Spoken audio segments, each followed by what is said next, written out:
പ്രമുഖ മാധ്യമ സ്ഥാപനങ്ങളായ the daily star, Pratham ആലോ എന്നിവയുടെ ഓഫീസുകൾക്ക് നേരെ പ്രതിഷേധക്കാർ തീയിടുകയും അവാമി ലീഗ് ഓഫീസുകൾ തകർക്കുകയും ചെയ്തു. ബംഗ്ലാദേശിൽ ജനകീയ പ്രക്ഷോഭങ്ങൾക്ക് നേതൃത്വം നൽകിയ ജെൻസി നേതാവ് ഉസ്മാൻ ഹാദിയുടെ മരണത്തെ തുടർന്ന് രാജ്യം വീണ്ടും കടുത്ത സംഘർഷത്തിലേക്ക് നീങ്ങുകയാണ്. ആഭ്യന്തര പ്രശ്നങ്ങളാൽ നട്ടം തിരിയുന്ന ബംഗ്ലാദേശ് വീണ്ടും പ്രക്ഷോഭത്തിലാവുകയാണ്. അതായത് നമുക്കറിയാം, ഷെയ്ഖ് ഹസീനയ്ക്കെതിരെ ജെൻസി പ്രക്ഷോഭം രൂക്ഷമായിരുന്നു. ഇതിന് നേതൃത്വം നൽകിയത് ഇൻകുലാബ് മഞ്ചെ എന്ന സംഘടനയാണ്. അത് നിയന്ത്രിച്ചത് ഉസ്മാൻ ഹാദി എന്ന ഒരു യുവ നേതാവ് മരണപ്പെട്ടതിന് തൊട്ടു പിന്നാലെയാണ് ബംഗ്ലാദേശിൽ ജെൻസി പ്രക്ഷോഭം പൊട്ടിപ്പുറപ്പെട്ടിരിക്കുന്നത്. ഇപ്പോഴത്തെ ഭരണാധികാരിയായ മുഹമ്മദ് യൂനസിന്റെ വലം കൈയാണ് ഉസ്മാൻ ഹാദി.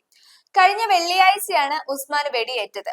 വെടിയേറ്റ് ആശുപത്രിയിൽ പ്രവേശിപ്പിച്ച ഇയാളുടെ മരണം ഇന്നലെയാണ് സ്ഥിരീകരിച്ചത്. ഇതിന് തൊട്ടു പിന്നാലെയാണ് ആക്രമണം ഇവിടെ രൂക്ഷമായിരിക്കുന്നത്.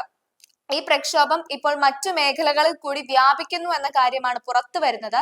നാളെ ഒരു ദിവസത്തെ ദുഃഖാചരണവും ബംഗ്ലാദേശിൽ പ്രഖ്യാപിച്ചിട്ടുണ്ടെന്നാണ് ലഭിക്കുന്ന വിവരം. National news desk, global.